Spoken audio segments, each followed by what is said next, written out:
El capítulo de esta semana es titulado La Nada. Esa es la cantidad de puntos de vida que Luffy tendrá al final de esta entrega porque, Dios mío, sí que tenemos que hablar de eso. El título hace referencia a una espada que veremos casi al final de esta entrega. Pero antes de irnos demasiado en la profunda y ponernos a hablarnos acá de algo que va a aparecer más adelante en el capítulo, es preferible que simplemente lo dejemos hasta acá y eso lo hablemos cuando lleguemos a ese momento. Porque la verdad hay una cantidad de juegos, de palabras, implicaciones y secretos en japonés que Oda está haciendo solo que me dé un dolor de cabeza hablar de siquiera el título de este capítulo. En la portada tenemos una ilustración a color de los piratas del sombrero de paja bajo el mar. Por supuesto, los usuarios de Akuma no Mi están dentro de una burbuja para poder sobrevivir y no ahogarse, a excepción de Franky, que por alguna razón Oda nuevamente decidió ponerlo junto con Robin. Guiño, guiño. A ver, es mi único ship de One Piece, déjeme tranquilo. Y bueno, ¿qué más quieren que diga? Todos se ven bien bonitos, incluida Nami, que no necesita ninguna burbuja para flotar porque trae los flotadores integrados. Dios mío, Oda, ¿qué es este dibujo? Por supuesto, Sanji, como sabemos, es el nadador oficial de la tripulación y por eso está dando cara por los personajes humanos nadando a la velocidad de una tortuga. Pero una tortuga bajo el agua, que no es lo mismo que en tierra. Atrás vemos a Jinbe, quien al parecer está siendo saludado con honores de parte de los demás tiburones, aunque probablemente la reverencia no es hacia él, sino que es hacia el Rey Tortuga, que es el protagonista real de esta pieza, pues usa el 80% de la imagen y es el foco principal que crea contraste con su color verde luminoso. Es una ilustración bonita, nada más que decir, está cool y todo y por Dios, Nami. 623 capítulos sin saber qué rayos hay dentro del huevo de Goldie Roger, 15 capítulos desde que no vemos a Bonchan de ninguna manera y 619 desde que no aparece de manera canon en la historia. Pero considerando el final del capítulo, creo que vamos a tener que pedirle ayuda a los Avengers, a todos los personajes que participaron en Marineford y sí, incluidos los que nos dejaron en el campo de batalla y por supuesto a Bonchan y lo que sea que esté dentro del huevo de Roger para solucionar ese problema porque sí que está difícil, como sea, por lo cual está confirmado que estos misterios serán revelados la próxima semana. Habiendo cubierto el título y portada, ¡vamos con el capítulo! Comenzamos con un recuerdo. Con un leve recuerdo y vamos a pasarnos un buen rato acá porque esto es importantísimo. Comenzamos con unos diálogos a través de una llamada en Dendemushi. Aunque no estamos completamente seguros si esta llamada se hizo a través de Dendemushi, pero es lo que diré por ahora antes de presentar más opciones. Resulta que los participantes de esta conversación no son nada más ni nada menos que Imu y el mismísimo Joy Boy. Y si los participantes de la conversación no fuesen lo suficientemente épicos ya de por sí, lo realmente importante e interesante acá es la situación en la cual están hablando. Primero que todo, la llamada tiene bastante interferencia, por lo tanto podemos asumir que una de las partes se encontraba en un área muy alejada o en alguna situación que le cause mucha dificultad el poder tener señal en su sistema de comunicación. Segundo, en One Piece, cada vez que alguien llama a otra persona a través de un Dendemushi, lo hace sabiendo exactamente a quién está llamando y se marcan de manera directa. No es normal que alguien conteste una llamada y que al otro lado haya una persona que no sabe a quién llamó. Esta situación solo ocurrió antes del arco de Punk Hazard. ¿Y qué sucedió en ese momento? ¿Por qué Luffy y sus compañeros contestaron una llamada de una persona que no sabían quién es y de una persona que ni siquiera sabía a quién estaba llamando ni que la tripulación de los Mugiwara les contestaría en su barco? Porque era un llamado de emergencia. Sí, ven y sana mi dolor. Cuando alguien está realmente desesperado y no le importa quién está al otro lado, sino que solo les basta con que alguien conteste su llamado de auxilio. Es cuando se produce esta situación en la cual el receptor recibe una llamada de alguien que no sabía quién estaba marcando. ¿Pero por qué? ¿En qué situación uno de los dos estaría encerrado en un lugar, en una situación en donde no le quedaba otra que hacer un llamado y quien sea que conteste del otro lado sería de ayuda? ¿Será que uno de los dos por alguna razón se encuentra encerrado? ¿Qué es lo que está causando esa interferencia? ¿Es demasiada la distancia? Recordemos que estamos hablando del siglo vacío. Perfectamente uno de los dos personajes podría estar en otro planeta en este momento. La tecnología de este antiguo reino estaba tan avanzada que Vegapunk, en todos sus esfuerzos e incluso considerando toda la tecnología que vimos en el arco de Egghead, solamente pudo igualar un pequeño porcentaje de la loca tecnología que se tenía hace 800 años. Así que sea en el mismo planeta, sea en otro lugar del espacio o esté encerrado en alguna especie de torre o situación, justamente como Shirahoshi estaba en el arco de la isla Gyojin, o la situación de Ginny que se escabulló en un barco de la marina para poder enviar un mensaje que se terminó filtrando, uno de estos dos personajes, o Joy Boy o Imu, enviaron un llamado de ayuda, o en su defecto simplemente un llamado de curiosidad sin saber quién le iba a responder al otro lado. ¿Fue este un llamado a través de Denden Mushi? Tampoco estamos seguros. Recordemos que existe la voz de todas las cosas, lo cual permite a usuarios comunicarse entre sí mentalmente, así como también puede ser cualquier dispositivo tecnológico mucho más avanzado que los Denden Mushi que ya existía en el reino antiguo. Por lo tanto, aquí estamos en un punto muerto. Es imposible saber exactamente qué sucede, pero algunas pistas de que la situación es extraña sí que las tenemos. Continuando con esta misma llamada, algo que llama bastante la atención es que Oda escribe los diálogos tanto de Imu como de Joy Boy usando kana, los nombres escritos en katakana y los diálogos escritos en hiragana, a excepción de un pequeño kanji que se ubica en el ore, que significa yo cuando Joy Boy dice su nombre. ¿Qué significa que estos diálogos estén escritos en katakana y hiragana y no con kanjis como suele ser usualmente? Esto nos indica que los interlocutores son niños. En japonés, por lo general, cuando se quiere comunicar que quienes están hablando se tratan de niños, se usa este alfabeto básico silabario como el katakana y hiragana, y no se integra mucho kanji a la escritura, pues ese es un alfabeto más avanzado, y solamente quedarse escribiendo con los alfabetos más básicos como lo son katakana y hiragana, le da una apariencia mucho más tierna e inocente a cada una de las palabras que dicen. Por lo tanto, toda la conversación en japonés indica que están hablando unos niños de menos de 10 años o aproximadamente de esa edad. Fue en ese momento de la historia en donde Joy Boy e Imu se conocieron. Esto solamente hace que su historia sea aún más trágica. Dos pequeños niños soñadores que se conocieron en una situación bastante peligrosa según el contexto que se nos da en este momento, fueron amigos toda la vida hasta el punto en que ambos se acercaron a la corona del mundo, solamente para terminar dividiendo el mundo para siempre en una guerra que duró 100 años, que terminó inundando al planeta entero y que terminó sumergiendo a todo el mundo en una oscuridad durante 8 siglos. Esta sí que es una historia, damas y caballeros. Cuando se nos narre el pasado del siglo vacío, tomen sus pañuelos, úsenlos para limpiar el líquido correspondiente que salga de cualquiera de los lugares que pueda salir líquido del cuerpo humano y prepárense porque va a doler muchísimo. Bien, y agárrense porque ahora es cuando la cosa realmente explota. El título de este capítulo es Vacío, o la nada. Esto se lee en voz alta Bofu, pero realmente es una manera extraña convertida a la japonesa luego de complejos procesos temporales y lingüísticos de la palabra void en inglés, que significa también vacío. Exactamente este vacío es nombrado en el título del segundo mundo del Harley, cuando se habla que de la nada surgió un hálito de vida, que del vacío surgió un pequeño aliento y presencia de vida. Si ponemos atención al inicio del capítulo, este comienza con un desvanecimiento, con un pequeño degradado del blanco al negro, como si Imu y Joy Boy estuvieran hablando dentro de un vacío absoluto, de una oscuridad eterna, como si su amistad hubiese surgido metafóricamente en un mundo donde no había esperanza y todo era oscuridad, o quizás es más literal, y fueron capaces de comunicarse el uno con el otro a pesar de solamente ser entes flotando en un espacio de inmensidad y oscuridad infinita.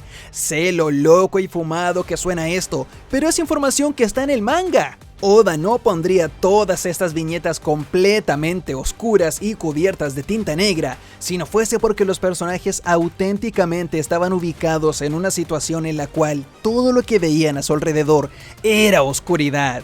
¿Por qué el mundo estaba cubierto de oscuridad en ese momento? Eso no debería ser posible. Eso es lo que sucede al inicio del segundo mundo. ¿O será que lo que estamos viendo acá es justamente el inicio del segundo mundo del texto Harley. 10 minutos de video y todavía vamos en la primera página. Tengo muchísimo que decir sobre esto, así que me aseguraré de seleccionar lo mejor para dejarlo para un video a mitad de semana porque tenemos que seguir avanzando. Volvemos al presente y vemos ya a nuestro Imu que no puede dejar de pensar una sola cosa. Eso es historia. Joy Boy ya no está acá. Pero Imu tiene un gran problema. Imu está enojado porque Luffy lo hizo recordar a Joy Boy. Pero ¿cuándo fue exactamente eso? O sea, se acaban de encontrar. ¿Por qué Imu le empieza a decir a Luffy, es tu culpa que me hayas hecho confundirte con Joy Boy? Bueno, la respuesta está al final del capítulo anterior. ¿Recuerdan que Imu recibió un golpe de lleno en la cara potentísimo de Luffy y salió volando? Bueno, la razón por la cual recibió ese golpe completamente de a gratis fue solo porque se congeló durante un momento al confundir a Luffy con Joy Boy. La vez que Imu recibió un golpe de parte de Loki fue porque no podía dejar de pensar en Joy Boy, eso lo distrajo y lo hizo recibir un golpe de lleno. Exactamente eso pasó con Luffy ahora, al verlo no pudo dejar de pensar en su gran amigo y rival, se congeló durante algunos segundos y nuevamente les regaló un golpe de gracia solo debido a que su corazón estaba titubeando en ese momento. Porque recibir un golpe de parte de Luffy definitivamente no refleja la fuerza y las habilidades de combate de Imu, y eso es algo que iremos descubriendo a lo largo de este capítulo. Imu es el primero en entrar a la ofensiva, recarga su puño de Omen cubriéndolo completamente, lo cual lo dota de la característica de más o menos poder estirar su brazo a grandes velocidades. Obviamente Luffy, como es capaz de ver el futuro, lo esquiva con facilidad y echa su cabeza hacia abajo. Este es muy posiblemente el peor movimiento que Luffy ha hecho en toda la historia del manga y no tengo idea por qué Oda lo agregó. Bueno, diría que este es el peor movimiento que ha hecho en toda la historia del manga si no fuese porque 3 páginas más adelante va a ser uno peor aún. Pero alguien puede explicarme por qué Luffy pensó que sería buena idea mover su cabeza de su posición mientras sigue teniendo su cuerpo flotando y siendo un blanco fácil justo por encima de él. Incluso dejando eso de lado, Imu es lo suficientemente misericordioso o quizás terco e insiste a ir por la cara de Luffy, lugar el cual era su objetivo principal. Por lo que siendo capaz de deformar su brazo muy a la Calverin de Luffy en su cuarta marcha, crea 1, 2, 3, 4 codos en total que el último de ellos da un golpe explosivo potentísimo sobre Luffy en una viñeta sin fondo completamente en blanco que representa perfectamente el impacto, más cuando nos damos cuenta que en la siguiente viñeta la explosión provocada es muchísimo más grande que un Imu que ya era del tamaño de un gigante. Luffy se sacude y rápidamente vuelve al campo de batalla, ubicándose frente a Imu y dispuesto a vengarse por el golpe que acaba de recibir, solamente para ser recibido con un Imu que se pone detrás de él y le dice: esta técnica la aprendí de Dragon Ball. No, en serio, Im literalmente acaba de hacer una teletransportación al más puro estilo Dragon Ball, y la verdad, eso me encanta. Más cuando Imu, al posicionarse por detrás de él y a punto de apuñalarlo por la espalda, es respondido por un Luffy que hace exactamente lo mismo y lo esquiva también antes de recibir ese ataque. Y a pesar de que intenta dar un ataque de ametralladora, Imu es lo suficientemente hábil como para ni siquiera tener que usar su cuerpo, sino que su bastón es suficiente para frenar cada uno de los cientos de golpes que Luffy arroja. Esto a Luffy no le hace mucha gracia, no entiende por qué no es capaz de golpear a Imu a pesar de que se está moviendo a su máxima velocidad. Y es acá cuando comienza la secuencia de persecución, una acción que sucederá bastante en este capítulo, pues Imu nuevamente prepara una descarga de Omen para ser lanzada también en modo de ametralladora contra un Luffy que se pone a correr como el coyote y el correcaminos al más puro estilo Looney Tunes, así que Luffy con los pies de ruedita ya no debería ser una sorpresa para nadie. Lo que sí es sorpresa para Luffy es que los ataques de Omen de Imu son teledirigidos. Estas bolas de fuego no se cansan hasta alcanzarlo.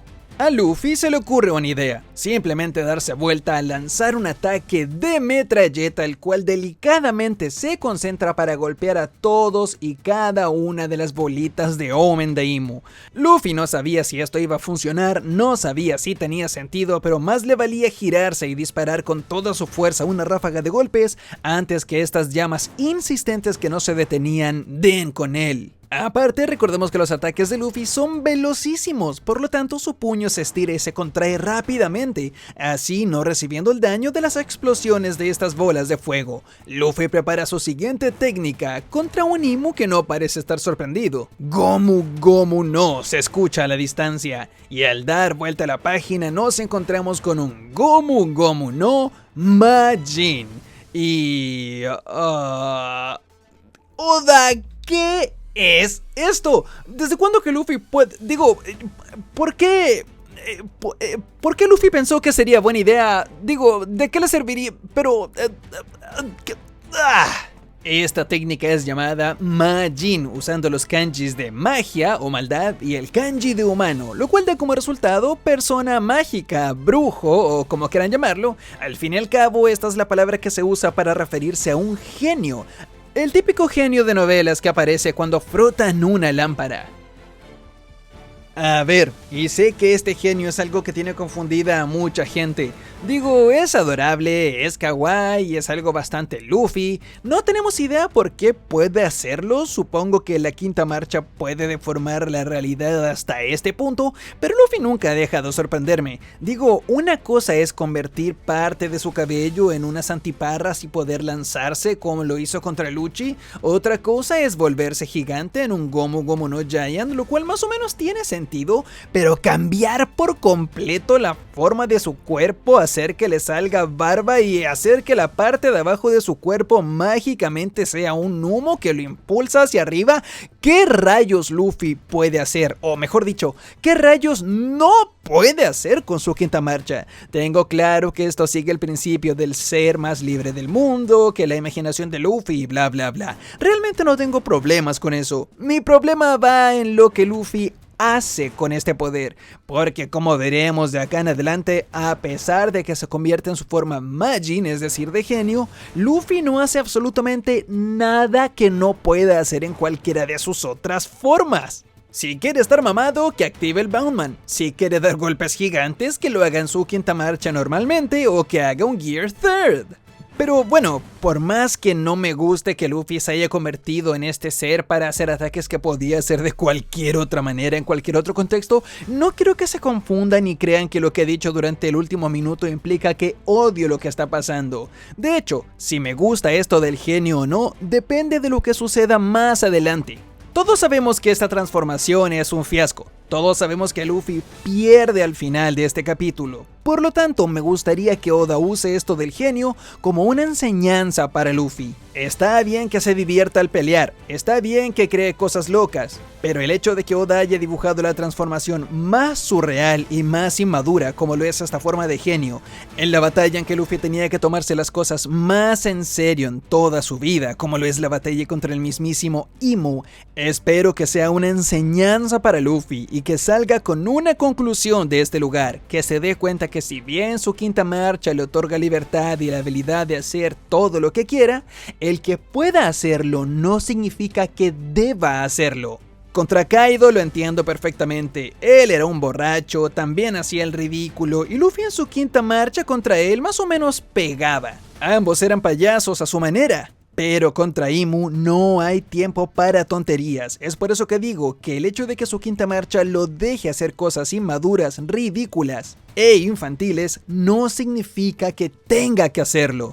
Y es por eso que espero que el aprendizaje que Luffy se lleve de esta batalla tenga bastante que ver con bajarle un poquito su chocolate con las tonteras y los chistes cuando se enfrenta a un enemigo que es realmente una amenaza para él y que eventualmente eso podía llevarlo a que le hagan daño a sus compañeros, lo cual como sabemos es el peor escenario para Luffy. Así que espero que esa sea la enseñanza en este arco, no solamente que mejore la durabilidad de esta forma que después de un rato le pasa la cuenta, sino que además se dé cuenta de cuándo puede tontear y cuándo no. Y esta claramente es una situación en la que no.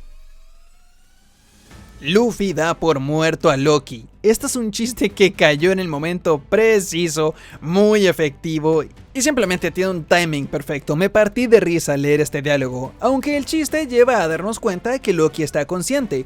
Mientras leía esta batalla, la primera parte del capítulo, me preguntaba a mí mismo exactamente dónde están peleando, cuánto se alejaron del bloque de hielo antes de ponerse a pelear, y la respuesta es nada, siguen ahí al lado. Loki está viendo todo lo que sucede en esa batalla y se debe sentir bastante frustrado en comparación a cómo fue la batalla de él y cómo está siendo la de Luffy.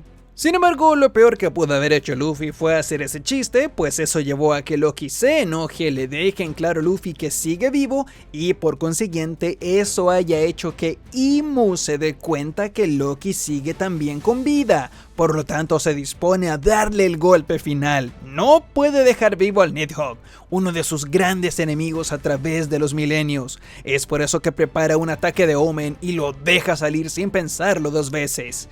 Ragnir, adorablemente nuestro pequeño Pikachu se prepara para recibir el golpe con él, o mejor dicho, recibirlo por él. Está dispuesto a dar su vida y el pequeño cree que bloqueando con su cuerpo felpudo será suficiente para evitar que Loki se lleve ese ataque. Sin embargo, en el último momento, aparece Jinbe. ¿Alguien puede decirme que esperaba esto? Jinbe bloquea la metralleta de Omen lanzada por Imu. Este es el ex Shichibukai, este es el caballero del mar que quería ver, este es Jinbe, el pirata de los sombreros de paja. Realmente este arco se trata de la tripulación y los está haciendo lucir a todos. Bueno, menos a uno, todos los que importan, por lo menos. Digo, habría sido épico si alguien hubiese dicho plantita gigante bloquea ese ataque, pero bueno, tuvimos a Jinbe. No creo que sea necesario tomarse muy a pecho las escalas de poder en esta escena. Por ahí anduve viendo algunas personas bastante emocionadas diciendo que Jinbe estaba a nivel Imu, o que Jinbe conocía el nuevo sistema de poder necesario, o el nuevo nivel de Haki para enfrentar a Imu. Pero la cosa no es así. Mientras que los Omen realmente son capaces de provocar una explosión obscenamente poderosa, todo indica que estos explotan apenas impacten con algo lo suficientemente duro como para detonar, justo como sucedió hace un rato con los puños de Luffy. El karate Gyojin es capaz de manipular y controlar a voluntad las partículas de agua que se encuentran en el aire. ¡En el aire, huevón! Y básicamente crear una pared invisible que fue capaz de bloquear todos los Omen dirigidos hacia Loki. Es por eso que con su dialecto educado de siempre y con su caballerosidad, que bastante merecido tiene la palabra caballero del mar en su título, Jinbe le dice: Luffy, simplemente dilo, pídelo y yo lo haré. ¿Quieres que proteja a este individuo? A lo que Luffy le responde: sí, hazte a cargo de él, es mi amigo. Y por supuesto el tsundere de Loki no encuentra nada mejor que decir que ¿qué? ¿A quién le llamas amigo, enano atrevido? Lo cual nos confirma también en la siguiente viñeta que Nami, Usopp, Jinbe y básicamente todos los que se encuentran ahí, incluido Brook y Franky, saben que Luffy está peleando contra Imu. ¿Podemos por favor poner atención al hecho de que nadie dice absolutamente ninguna palabra de que Luffy esté convertido en un genio gigante incoherente flotando en el aire? ¿Qué clase de locuras han aguantado de Luffy para que ya no les impresione eso? No sé, lo encontré bastante gracioso, creo que no mucha gente ha hablado sobre eso, así que ahí lo tienen. A nadie le sorprende que Luffy se haya convertido en un ser etéreo surreal. ¿Recuerdan que Brook en este arco ha tenido una serie de revelaciones y cuestionamientos acerca de las jerarquías del gobierno mundial? Bueno, continúa con eso y nos narra: ¿existe alguien de más alto rango que los Kami no Kishidan? Se supone que solo el Gorosei puede tener ese estatus.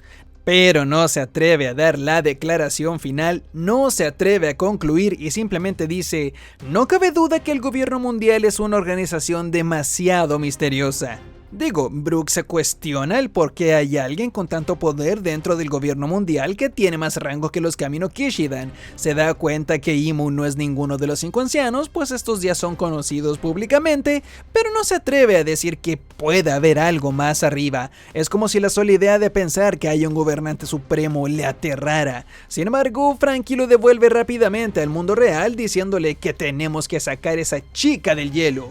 Uno de los nakamas se pregunta qué se puede hacer para sacar a Shuri dentro de ese bloque, a lo que probablemente Usopp o quizás Nami responden: verás, aquella vez que a Robin y Luffy les ocurrió esto, siendo interrumpido por un ¿alguna vez les pasó lo mismo? Claro, les sorprende que alguna vez Luffy y Robin se hayan congelado, pero no les sorprende que Luffy sea un monstruo gigante genio. Esto claramente es una referencia a lo sucedido al final del arco de Foxy, el arco favorito de todos los fans de One Piece, que tiene el villano más poderoso hasta ahora en la escala de poder, Foxy, el legendario zorro plateado, aquel dueño de Imu que lo tiene como su mascota, y si quisiera, moviendo un solo dedo, sería capaz de detonar 82 armas ancestrales. Dicen que su único rival es el poderoso Condioriano, pero no estamos listos para esa conversación. Podría hacer explotar sus dispositivos. A Imu le llama muchísimo la atención el no haber sido capaz de derretir el hielo con el ataque que lanzó cuando pasó por al lado de Gunko. Y recuérdenlo, Oda plantó la semilla de que Imu definitivamente no es capaz de romper ese hielo porque será usado como recurso narrativo más adelante. No sé, estamos acabados, no hay manera de que podamos ganar esta batalla con Imu en este lugar. No sé si Luffy se irá a volver completamente roto y congelará toda la isla, no dándole la oportunidad a Imu de hacer absolutamente nada porque no puede romper el hielo, o si pondrá a Imu en una situación en la cual tiene que elegir entre retirarse o ser congelado. Ante el miedo de darse cuenta que no puede descongelar ese hielo, quizás se termine retirando o algo así, pero ese hielo me suena a herramienta narrativa, una más que herramienta que será usada más adelante. Brook exclama: ¡Shurihime! Por supuesto, esto llama de inmediato la atención de Imu. Él acaba de llamar a Gunko Shurihime. Ese sujeto con afro no puede ser posible. Exacto, Imu se acaba de dar cuenta que aquel caballero con afro es exactamente el mismo que con sus ojos a través de la proyección en Marcus Mars vio hace 90 años ser eliminado de parte de Gunko. Y sí, es genial que la idea de que todo el mundo reconoce a Brook solamente por su afro siga vivo incluso en este arco. Parece que al fin y al cabo el poder del afro sí era el más fuerte de todos, pues hasta traumó al mismísimo Imu. Es ahí cuando de la nada se escucha Gomu Gomu no, Sukiari Bareto, es decir, bala de goma para guardia baja, un ataque que toma a su enemigo desprevenido y lo golpea. Bueno, con un ataque cargado de haki del conquistador que pudo haber hecho en cualquier otra forma en ese momento, que justo como dice Loki, ser gigante a la hora de pelear contra Imu no es necesariamente una ventaja, pues solamente te convierte en un blanco más grande de sus Omen, forzando así a Luffy a abandonar su forma de genio. Así que en este momento procederemos a listar todas las cosas útiles y lo mejor de la parte de Luffy genio peleando contra Imu. Muchas gracias por asistir a mi video en el cual hablamos de las cosas positivas y útiles de Luffy genio. Insisto, esto solamente está acá porque los de Bandai le dijeron a Oda que tienen que sacar una nueva figurita para vender y Oda dijo: bueno, hagan figuritas de Luffy genio. Acuérdense, de acá a un par de semanas esa figura va a salir. Imu deja salir un ataque estigma, obviamente convirtiéndose en un cañón de poder que desintegra por completo la forma de genio, o mejor dicho, que obliga a Luffy a cancelarla rápidamente, darse cuenta que no sirvió para absolutamente nada y prepararse para correr nuevamente como lo lleva haciendo todo el capítulo ante un Imu que no duda durante un segundo en lanzar una nueva ráfaga de bolitas de fuego de Omen. Luffy se aprovecha de su entorno, se pone a correr de un lado a otro, lo cual no deja que Imu vea muy bien la batalla. Obviamente la cantidad inmensa de árboles no deja apreciar bien el campo de batalla, y es por eso que Imu desciende a la tierra. Recuerden que hace algunas semanas teníamos la teoría de que Imu no podía acercarse demasiado a nivel del mar y que más le convenía ubicarse en altura, pues de alguna manera era alérgico al mar, a la madre naturaleza o algo así. Bueno, esa teoría perdió un poquito de puntos esta semana porque no lo vimos temblar a la hora de bajar al suelo. Sin embargo, recordemos que el país de Elbaf se compone de pueblos y ciudades que se ubican a cientos de metros de altura, así que Imu no está tocando el suelo ni tampoco está al nivel del mar, por lo tanto esa teoría no está tan arruinada en este punto. Pero sí debo decir que Imu caminando con los pies en el suelo da bastante miedo. Es acá cuando algo un poco extraño sucede. Imu envía a uno de sus Omen dentro del aro oscuro que lleva sobre su cabeza y este vuelve a salir convertido en espada. Esta espada es llamada Bofu, la nada, el cual es el título de este capítulo. Como me dijo mi buen amigo Armagia, la escritura de este nombre es bastante curiosa e incluso dejando de lado todo lo que les dije al inicio del capítulo, si conviertes la palabra a la que Bofu se refiere, es decir el vacío, a kanji, esta se lee y se traduce como vendaval, es decir, una tormenta que lo consume todo a su paso, lo cual va perfectamente con lo que vemos en la siguiente viñeta, pues esta espada, tan solo frente a su presencia, es capaz de eliminar toda vitalidad proveniente de aquello que tenga la mala suerte de posar frente a ella. La espada es bastante única, su reverso luce geniales llamas oscuras. Más abajo, esta posee un guardamanos, y este estilo redondo en particular es exactamente el mismo que lleva la espada de Shanks, el mismo que lleva la de Shamrock, por lo tanto podemos entender que hasta este punto las espadas relacionadas con el gobierno mundial llevan un guardamanos de este estilo. Ahora, ¿de dónde salió esta espada y por qué exactamente se llama vacío? Acá nada es casualidad, en especial cuando se habla del villano final de la obra, así que veamos qué podemos decir sobre esto. Nunca nos imaginamos a Imu siendo un espadachín, pero viendo lo versátil que es, no debería sorprender a nadie que sepa usar una. Sabemos que la debilidad de Luffy son los ataques cortantes, así que apenas ante la presencia de esta sabemos que las cosas se van a poner feas. ¿Será posible que esta espada, de alguna manera, tenga relación con las espadas del juramento realizado hace 800 años de parte de las familias que juraron lealtad y terminaron convirtiéndose en dragones celestiales? ¿Será esta espada la representante del clan Nerona? Sea como sea, Luffy se da cuenta que el bosque se ha secado. Sin obstáculos en su vista, Imu puede tranquilamente mirar hacia arriba y ver exactamente dónde se encuentra Luffy, quien se encuentra aún corriendo escapando de los Omen, porque resulta que él tampoco es capaz de ver dónde se encuentra Imu. Afortunadamente o desafortunadamente para Luffy, ambos se pueden ver cara a cara en este momento. El problema es que, a pesar de que Luffy pueda ver el futuro, a pesar de que es un luchador sin igual y que tiene una velocidad que incluso lucha y fue capaz de ponerse a la par contra Kizaru, quien se mueve a la velocidad de la luz, no fue capaz de ver los movimientos de Imu, quien exclama: "Ahora lo entiendo todo. Tú no puedes ser Joy Boy, porque Joy Boy". Y en ese momento somos interrumpidos por una serie de viñetas en las cuales vemos a Luffy con los ojos completamente blancos, aguantando un extremo dolor. "Nunca sería tan débil", exclama Imu mientras nos damos cuenta que su espada, Bofu, el vacío, acaba de darle la más brutal herida que hemos visto a Luffy, sellando completamente el resultado de esta pelea sin discusión alguna.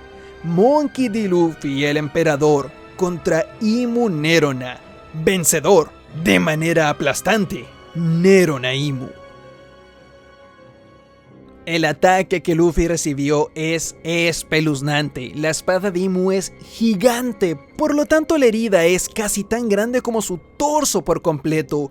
Vemos sus músculos completamente relajados en señal de que ante ese dolor y ante esa cantidad de daño, ni siquiera Monkey D. Luffy, quien es aplastado una y otra vez por sus enemigos, puede moverse. Si ponemos atención a las viñetas anteriores, nos daremos cuenta que este ataque es más brutal aún. No solamente Luffy no fue capaz de ver el ataque que venía, por lo tanto no pudo defenderse de ninguna manera recibiendo la estocada de lleno en todo su torso, sino que luego de recibir esta apuñalada, todas las bolas de Omen que se acercaban a él persiguiéndolo explotaron contra su cuerpo.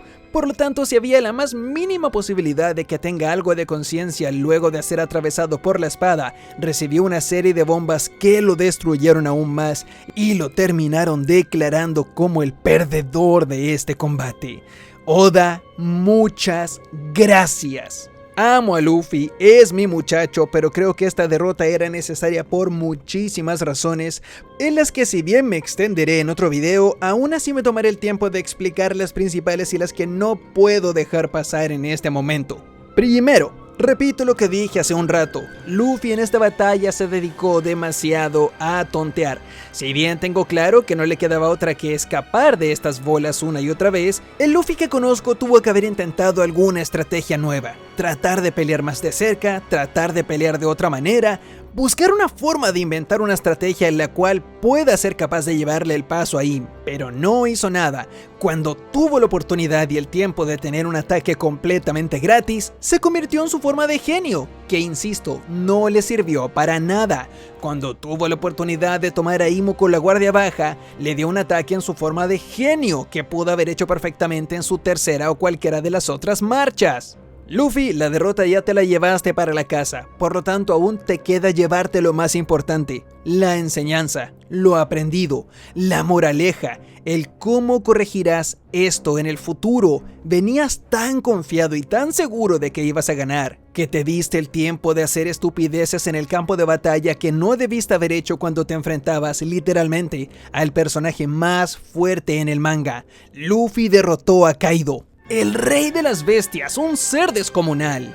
Pero no pudo hacerle ni siquiera un rasguño a Imu. Supongo que eso es prueba más que suficiente del nivel al cual se enfrenta. Así que sí, Oda, te pusiste a dibujar esa forma genio para forzar una figurita que venda millones de dólares, pero mira cuál fue el resultado y las consecuencias. Sé que todos tenemos la misma duda.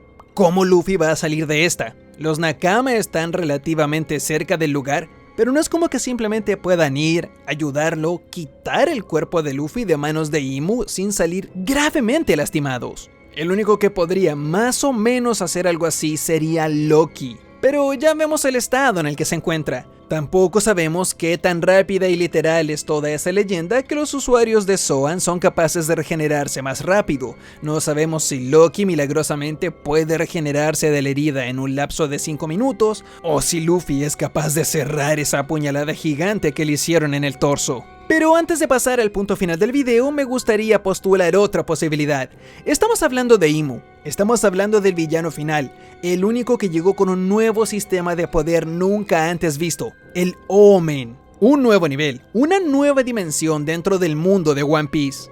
Un poder que es escrito literalmente como la contraparte total del Haki. No sería imposible, aunque sería absolutamente brutal, que este poder de parte de Imu no solamente sea capaz de apuñalar a Luffy de esta manera, sino que quizás pueda arrebatarle su Haki, que no le permita usar su fruta del diablo o que lo maldiga de alguna manera especial que nunca antes hayamos visto en la historia. Si hablamos en el arco y el ciclo narrativo que Oda sigue en todos los arcos, esta es la caída del héroe. Esta es la caída de Luffy, y por supuesto que tiene que volver a ponerse de pie, pero esto no puede suceder sin consecuencias. ¿Cómo se recuperará Luffy de esto? ¿Cómo será capaz de ponerse de pie? ¿Y cómo puede proponerse derrotar esto? La última vez que Luffy perdió así aplastantemente, la única salida que tuvo fue sacar su nuevo Power Up, el Power Up definitivo que venía siendo presagiado hace 500 capítulos. Oda, ¿cómo lo vas a hacer? ¿Qué clase de maldición acaba de sellar Imu en el cuerpo de Luffy al atravesarlo con una espada maldita cubierta en fuego oscuro? ¿Qué hará Imu con Luffy? ¿Simplemente lo dejará caer? ¿Lo atacará nuevamente de manera brutal? ¿Lo humillará? ¿Lo pisará en el suelo? ¿O tal vez lo tomará y lo llevará con él a Tierra Santa? ¿Se imaginan un arco en el cual los Mugiwara tengan que sobrevivir sin Luffy, quien se encuentra prisionero en Marijoa? Dios mío, ya me estoy emocionando. No quiero tener tanta fe porque no creo que eso suceda, pero por favor, las posibilidades son infinitas y el hype está por los cielos. Finalmente me gustaría terminar el video dejando cierto punto sobre la mesa. Nunca antes, en algún arco de One Piece, Luffy había perdido su batalla antes que los Mugiwara terminen las suyas. Sí, Kaido le pegó fuerte a Luffy y lo dejó inconsciente un par de veces cuando aún estaban desarrollándose las peleas de Zoro y Sanji en el arco de Wano, por supuesto, pero un golpe fuerte del que sabemos que Luffy se va a recuperar sí o sí si descansa durante 2 capítulos no es lo mismo que esta derrota aplastante que sin duda no hay manera de que se recupere. Piensen lo frustrante y extraño que es esto. Zoro está aprendiendo a usar su haki del conquistador. Sanji está pasando por todo un arco emocional de introspección psicológica en donde está planteándose y cuestionándose toda su vida. ¿Qué pasaría si todos esos desarrollos y viajes psicológicos internos se viesen interrumpidos con la noticia de que Luffy fue derrotado de esta manera tan humillante? Sabemos que en el mundo de One Piece, cuando eliminan a tu capitán, es game over. Cuando el líder de uno de los bandos es completamente aniquilado, a los demás no les queda más que rendirse. Es cuando se declara la derrota total. ¿Qué harán Zoro y Sanji que se encuentran peleando? ¿Qué harán los Mugiwara que estaban descongelando a Shuri y miren al cielo y se den cuenta de que Luffy se acaba de convertir en una brocheta? Esto es sin precedentes. Entiendo perfectamente por qué esta semana no hubo descanso del manga. El desgraciado de Oda quería que este sea el cliffhanger. Quería que este sea el gancho que no nos deje dormir durante 2 semanas esperando la siguiente entrega. Espectacular. Una derrota que Luffy necesitaba porque tenía la realidad absolutamente alterada, estaba muy confiado, se había estancado como personaje, necesitaba sentar cabeza, meditar, pensar y cambiar. Así que espero que esto le sirva como lección y no puedo esperar para ver la evolución de personaje que Luffy tendrá a partir de esta derrota. ¿Cómo saldremos de esta? ¿Qué hará Imu con el cuerpo de Luffy en el siguiente capítulo? Por ahora no nos queda más que esperar. Y muchas gracias por ver el video, pero como sabes, este no es nada sin tu comentario, así que deja uno abajo y veamos qué tal. No te puedes perder este tipo de eventos legendarios y no estar suscrito al canal. Se nota que estamos en la recta final, repito, así que suscríbete ahora y por favor dale un like al video para que quedes a la historia como alguien que realmente estuvo acá en estos momentos históricos. Si llegaste a esta parte del video, por favor comenta la palabra mágica ¡ouch! Si comentas ¡ouch!, estarás recibiendo un 0.000001 del dolor que Luffy tomó en ese ataque. A lo mejor si muchos comentan esa palabra, puede que podamos reducir un poquito el dolor de nuestro querido capitán. Así que sin nada más que decir, yo soy Gab y nos vemos en los comentarios. ¡Chau!